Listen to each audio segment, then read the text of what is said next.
Film ini bertajuk Paycheck dengan menampilkan watak utama yang bernama Michael Jennings. Michael merupakan seorang jurutera yang sangat hebat dan sering diupah oleh syarikat-syarikat besar untuk membina sesuatu projek. Namun, syarat utama setiap kali selesai melakukan sesuatu projek, ingatan atau memori Michael perlu dimusnahkan atau dipadamkan seperti mana yang tertera dalam perjanjian. Maknanya, projek tersebut akan 100% milik syarikat tersebut dan Michael tiada kaitan dengan projek yang dibinanya itu.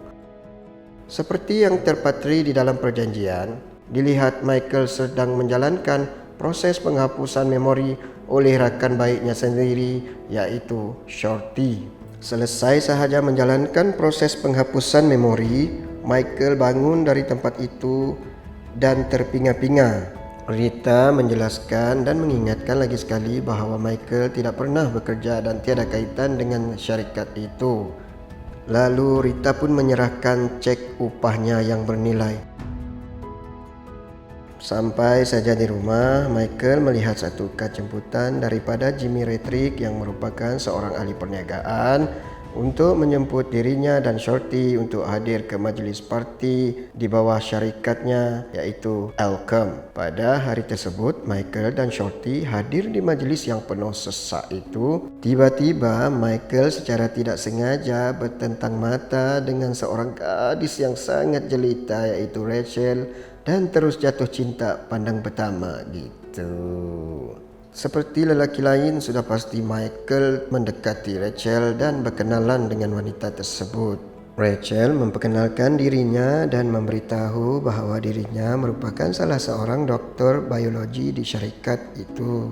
Selesai berkenalan, Rachel meninggalkan Michael dan Jimmy menyapa Michael yang berada di belakang Jimmy dan mengajak Michael berbincang mengenai bisnes baru di dalam bilik pejabat Jimmy. Satu demi satu penerangan daripada Jimmy dan Michael sedikit risau mendengar projek terbaru yang bakal dia hadapi memakan tempoh sehingga 3 tahun. Jika dia bersetuju, dia akan menghapuskan memori ingatannya selama tempoh itu selepas apa yang direkanya selesai. Selepas berfikir panjang, tidak lama selepas itu, Michael menaiki helikopter menuju ke perusahaan Jimmy dan itu bermakna Michael bersetuju menerima tawaran Jimmy tempoh hari. Sampai sahaja di situ, Michael disambut oleh John Wolf, iaitu salah seorang orang kanan Jimmy.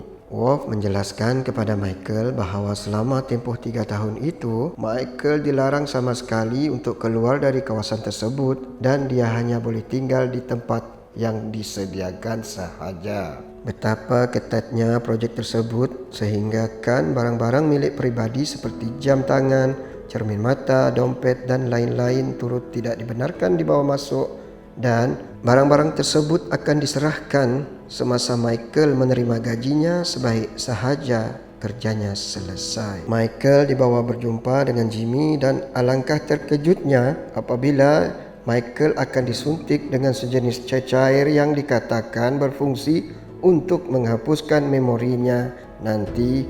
Namun, Michael terpaksa akur. Alright.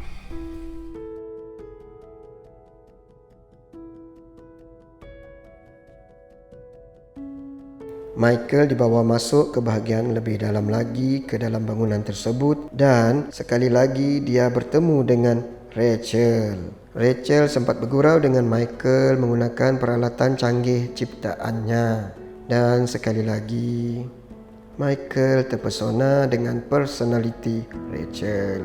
Michael diperkenalkan dengan rakan sekerjanya yang lain dan semasa Jimmy membuka kotak yang penuh bercahaya itu memaparkan 3 tahun sudah berlalu dan maknanya itu masa sekarang ya guys. Michael kelihatan terpinga-pinga dan Jimmy memberitahu, You're done.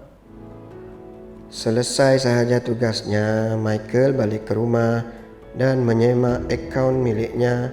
Alangkah terkejutnya apabila jumlah wang di dalam akaunnya sebanyak. Seterusnya Michael pergi ke perusahaan Ready Grant seperti mana yang disarankan oleh Jimmy untuk mendapatkan barang peribadinya serta ganjaran yang hampir 100 juta dolar itu. Di situ, dia berjumpa dengan staf bernama Jane, lalu Jane menyerahkan sampul surat kepadanya. Sebaik sahaja melihat barang-barang di dalam sampul surat itu, Michael keliru dan mengatakan itu bukan barang miliknya. Michael bertambah pelik apabila dia diberitahu oleh Jane yang wang miliknya juga telah tiada kerana telah diserahkan semula oleh Michael sendiri kepada perusahaan itu pada 4 minggu lepas. Michael sedikit tertekan dan menjelaskan dia tidak ingat dan tidak mungkin dia menyerahkan wang jutaan dolar begitu sahaja kepada perusahaan itu. Jane cuba mententeramkan Michael dan memberitahu dia cuba menyemak semula di dalam pejabat. Namun pada masa itu, Michael melihat pintu belakang di dalam pejabat itu terbuka luas seperti ada orang yang telah masuk ke dalam pejabat itu. Michael terus memerhatikan sekeliling dan datang lagi sekumpulan lelaki terus menembak Michael. Rupa-rupanya sekumpulan yang menyerangnya itu adalah pasukan FBI. Michael ditahan atas kesalahan khianat dan terlibat dalam pembunuhan William Walker. William Walker adalah salah seorang perusahaan yang cukup popular.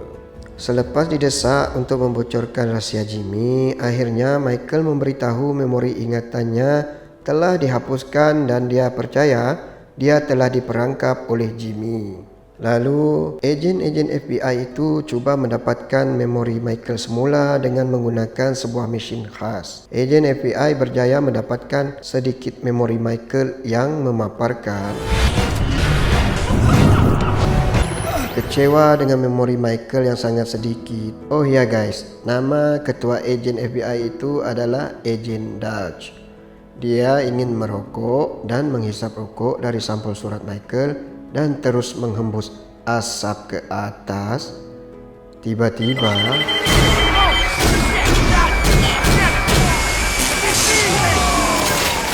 Michael yang dalam keadaan tidak bermaya cuba bangun dan mengambil semula barang-barangnya sebelum melarikan diri.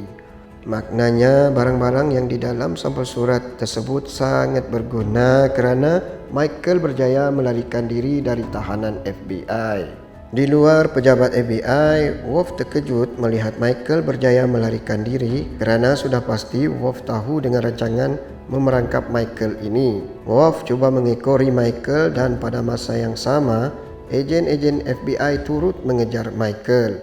Semasa berada di stesen bas, Michael memerhatikan sekeliling dan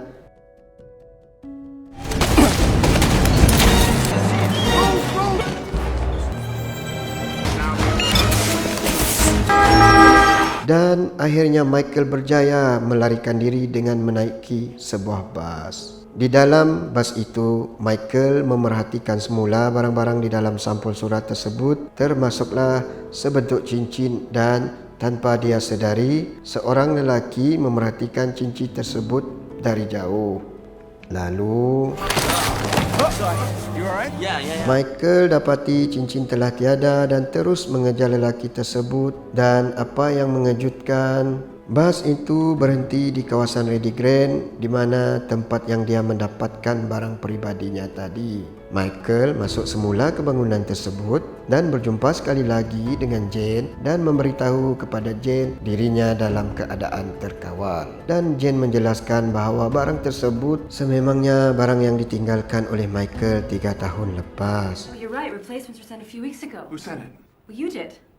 Kita beralih pula dengan Jimmy dan Wolf yang sedang membicarakan mengenai apa yang sepatutnya yang terjadi kepada Michael itu adalah sudah berubah. Ini bermakna semua rancangan mereka telah digagalkan oleh Michael dan Jimmy menyalahkan Wolf. Lalu Has anyone checked the machine since Michael walked out of here? dan Jimmy terus mencuba mesin yang dicipta oleh Michael selama 3 tahun itu. Ternyata mesin itu adalah mesin untuk melihat masa akan datang, iaitu masa hadapan. Namun kondisi mesin tersebut tidak berfungsi menyebabkan Jimmy sangat marah find him. Sementara itu, Michael berada di dalam sebuah bilik hotel dan merenung barang-barang pribadinya semula dan berfikir. Akhirnya, Michael menelepon rakan karibnya yaitu Shorty dan memberitahu dia dilanda masalah dan ingin berjumpa dengannya. Michael mencari Shorty di tempat mereka berdua berjanji. Tiba-tiba, lalu Shorty muncul dari belakang. Shorty menerangkan penggunaan cecair yang disuntik untuk menghapuskan memori Michael akan meninggalkan kenangan yang tersembunyi. Michael menjelaskan dia bekerja mencipta sesuatu untuk William Decker atas arahan Jimmy. Semasa Shorty menjelaskan siapa sebenarnya William Decker, Michael asyik memerhatikan TV yang sedang menayangkan cabutan loteri lalu Michael terus sedar yang barang-barang tersebut dan memberitahu Shorty bagaimana dia dapat melarikan diri daripada tahanan FBI yang bermula daripada sebatang rokok, seterusnya memakai cermin mata khas di dalam gelap dan di dalam bilik mesin masa hadapan yang dicipta oleh Michael itu, Jimmy mengarahkan juruteranya itu untuk membaik pulih semula mesin tersebut. Mendengar jawapan daripada juruteranya yang mengatakan dia mampu untuk membaik pulih mesin tersebut, Jimmy terus menghubungi anak buahnya untuk membunuh Michael. Okey guys, berbalik semula kepada cerita Michael dan Shorty yang masih membincangkan mengenai mesin masa itu sambil diperhatikan oleh anak buah Jimmy dari jauh. Lalu Michael dan Shorty cuba melarikan diri, namun orang-orang Jimmy sangat ramai untuk membunuh mereka berdua. Sekali lagi, barang di dalam sampul surat itu sangat berguna apabila kunci kawalan elektrik digunakan oleh Shorty untuk membuka pintu, manakala Michael pula menggunakan klip kertas untuk merosakkan kotak elektrik kawalan kereta api.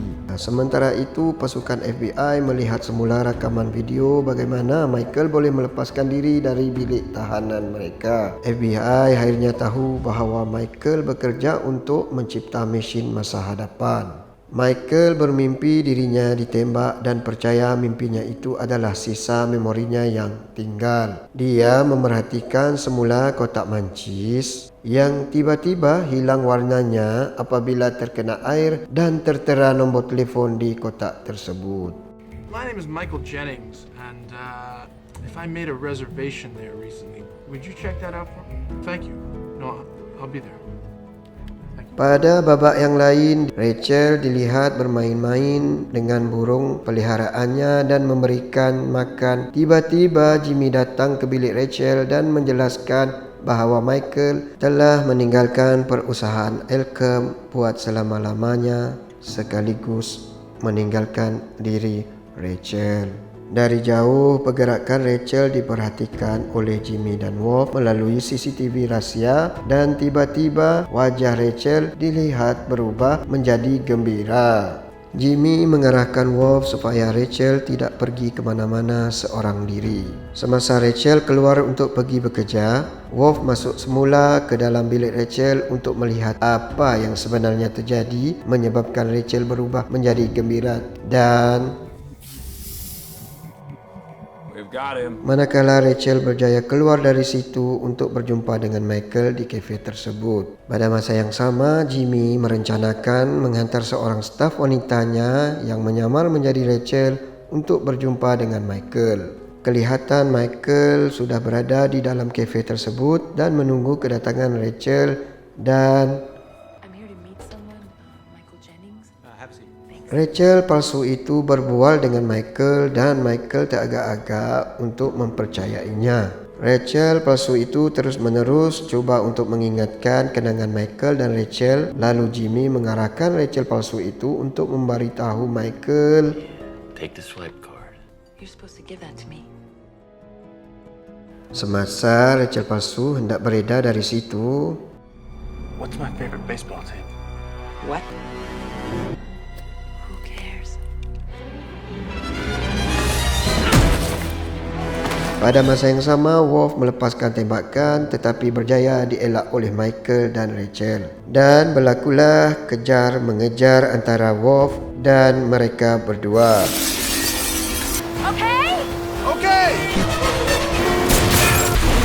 Dalam masa yang sama, ejen-ejen FBI turut mengejar Michael menggunakan helikopter. Michael dan Rachel masih dikejar oleh Worf dan tiba-tiba Rachel pula cuba melarikan diri bersama sampul surat itu dan tembakan demi tembakan ke arah Rachel dilepaskan namun tersasar. Worf masih mengejar tetapi pada masa itu juga kereta peronda polis pula muncul yang turut mengejar Michael dan Rachel. FBI dan polis masih mengejar mereka berdua sehinggalah sampai di satu terowong dan mereka berdua pun berjaya melarikan diri. Di sebuah bilik hotel, Michael memeriksa beg Rachel dan mengambil album gambar dan Rachel memberitahu barang-barang di dalam beg itu adalah miliknya. Namun kecewa bagi Rachel kerana Michael tidak mengingati apa-apa termasuklah Rachel sendiri. Remember me, do you? Michael pun melihat video tersebut dan berkata, Sorry. semasa Michael dan Rachel berbual mengenai mesin tersebut, tiba-tiba Michael terpandang setem di atas sampul surat tersebut dan terus ke kampus yang kebetulan berada di hadapan biliknya itu untuk menggunakan teleskop melihat apa yang sebenarnya imej yang ada pada setem itu. Dan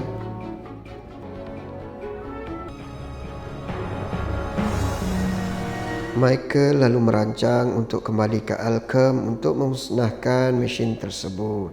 Michael dan Rachel menyelinap masuk ke Arkham. Dengan mudah mereka melepasi pengawal kerana rupa-rupanya Worf dan Jimmy sudah mengetahui tujuan Michael dan membiarkan sahaja supaya mereka berdua masuk. Jimmy merancang untuk memerangkap dan membunuh Michael selepas dia membaik pulih mesin masa hadapan itu. Akhirnya Michael sampai di hadapan mesin tersebut dengan mudah. Selesai mengunci pintu tersebut dari dalam, Michael terus mencuba mesin masa hadapan itu namun gagal. Dia cuba menyelesaikan masalah itu dengan mengeluarkan semua barang-barang di dalam sampul yang tinggal. Dengan berpandukan suku silang kata itu, Michael cuba merungkai masalah mesin tersebut dan akhirnya berjaya. Melihat mesin kembali berfungsi, Jimmy dan orang-orangnya terus bergegas untuk menangkap Michael. Michael terus mencuba mesin tersebut dan melihat masa hadapannya sambil disaksikan oleh Rachel. Di luar bilik tersebut, kelihatan orang-orang Jimmy sudah mengepung dan Worf cuba membuka bilik tersebut tetapi gagal. Selepas mencuba mesin itu, Michael hendak memusnahkan mesin itu serta-merta. Dia dan Rachel masuk semula ke bahagian utama mesin tersebut dan mengeluarkan barang terakhir dari sampul itu iaitu peluru. Michael mendapat idea dan meletakkan peluru itu ke bahagian tong gas dengan tujuan untuk meletupkan tong gas tersebut sekaligus memusnahkan mesin itu. Jimmy dan orang-orangnya akhirnya mengebom pintu tersebut dan berjaya masuk ke dalam bilik tersebut. Menerusi mesin tersebut, Jimmy melihat apa yang akan terjadi kepada Michael. Let's make sure he makes it. Jimmy yang membawa pistol semakin dekat menghampiri Michael. Lalu Michael memaksa Rachel untuk melarikan diri dari bilik itu dan terus memusnahkan kunci, menyebabkan Rachel kecewa dan terus meninggalkan Michael. Selepas itu, Michael dan Jimmy bertemu dan Change your fate.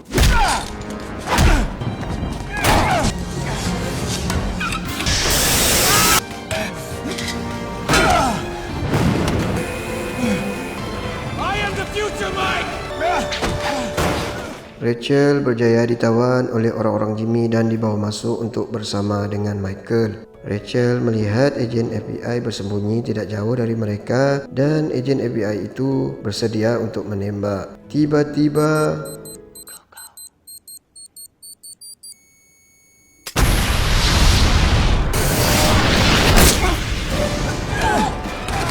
Worf yang dari tadi mencuba mesin masa hadapan itu terkejut melihat apa yang terjadi kepada dirinya di dalam skrin itu. Lalu